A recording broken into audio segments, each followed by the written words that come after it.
कर्मों का खेल बड़ा निराला है। इस दुनिया में किसी इंसान के पास धन के भंडार भरे हुए हैं और कोई इंसान दाने दाने के लिए तरस रहा है। किसी इंसान के पास दुनिया की सारी खुशियां हैं और कोई इंसान तिल तिल करके मर रहा है। कोई राजा बन बैठा है तो कोई भिखारी बनकर घूम रहा है। किसी को जिंदगी की हर सफलता मिल जाती है और कोई हर चीज में हार जाता है। बहुत ही अजीब है ये कर्मों का खेल। क्यों ऐसा हो रहा है? देखने में तो ऐसा लगता है कि हर बुरा इंसान खुश है और हर अच्छा इंसान दुखी लगा पड़ा है।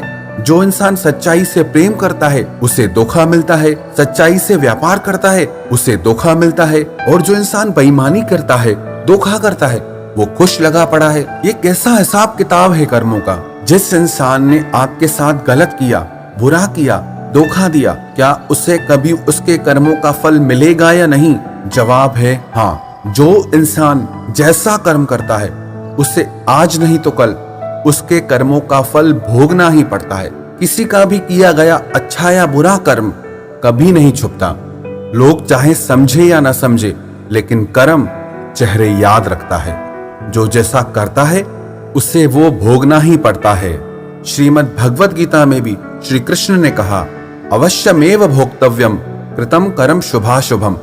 हर इंसान को अपने कर्म का फल अवश्य ही भोगना पड़ेगा, चाहे वो अच्छा हो, चाहे वो बुरा हो, चाहे वो शुभ हो, चाहे वो अशुभ हो। एक बार एक मित्र ने अपने मित्र को जंगल में ले जाकर उसकी हत्या कर दी। उससे लगा मुझे यहाँ इसकी हत्या करते कोई नहीं देख सकता, लेकिन उसे दूर से किसी एक लड़के ने देख लिया था।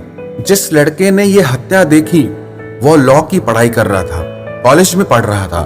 कुछ समय तक कोई सबूत नहीं मिला, लेकिन कुछ सालों के बाद ये हत्या का केस फिर से खुला। जिसने हत्या की थी वो बहुत धनी इंसान का बेटा था।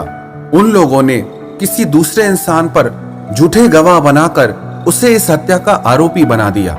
जब ये केस चल ही रहा था तब इतने में ही उस जज का ट्रांसफर हो गया और वहां पे नया जज आया, और ये जज वही था जिसने इस हत्या को होते देखा था। जब उसने देखा कि जिस व्यक्ति का इस हत्या से कोई लेना देना नहीं है वो इसमें कैसे फंस गया, तो जज ने उसे बुलाकर कहा कि तुम सच सच बताओ कि जिंदगी में तुमने कोई संगीन जुर्म किया है? तो उस व्यक्ति ने कहा, हाँ, मैंने कुछ सालों पहले किसी व्यक्ति की हत्या कर दी थी और ये बात आज तक किसी को भी पता नहीं चली, और मुझे लगता है मुझे मेरे उसी कर्म का फल मिला है। उसी की वजह से मुझे ये सजा मिली है।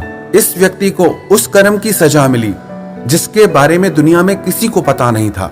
लेकिन जज ने सोचा, जिस व्यक्ति ने वास्तव में हत्या की थी उसे सजा क्यों नहीं मिली? वो कैसे अपने धन और शक्ति के प्रभाव से आजादी से घूम रहा है? ये सोचकर वो जज उस व्यक्ति के घर मिलने के लिए गया। जब वो जज उस व्यक्ति के घर पहुंचा तो उसने देखा कि वो व्यक्ति बिस्तर पर पड़ा है और उसे कैंसर हो गया है। वो तिल तिल करके मर रहा है, हर दिन मर रहा है।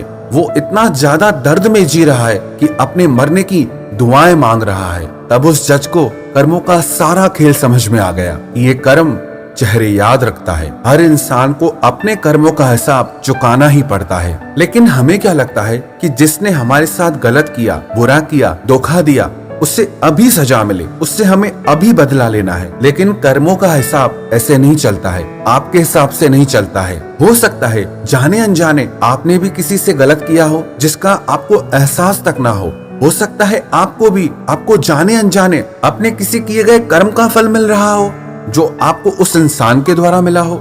लेकिन इसका मतलब ये नहीं जिसने आपके साथ गलत किया वो छूट जाएगा, उससे भी उसे कर्मों की सजा जरूर मिलेगी।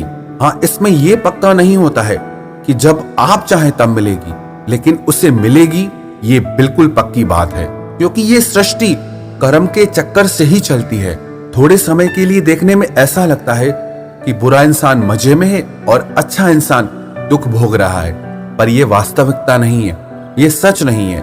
ये सृष्टि का नियम आज से नहीं है, आदि काल से चला आ रहा है, हजारों सालों से चला आ रहा है। जिसने जैसा कर्म किया है उसे आज नहीं तो कल अपने कर्मों का हिसाब देना ही पड़ेगा।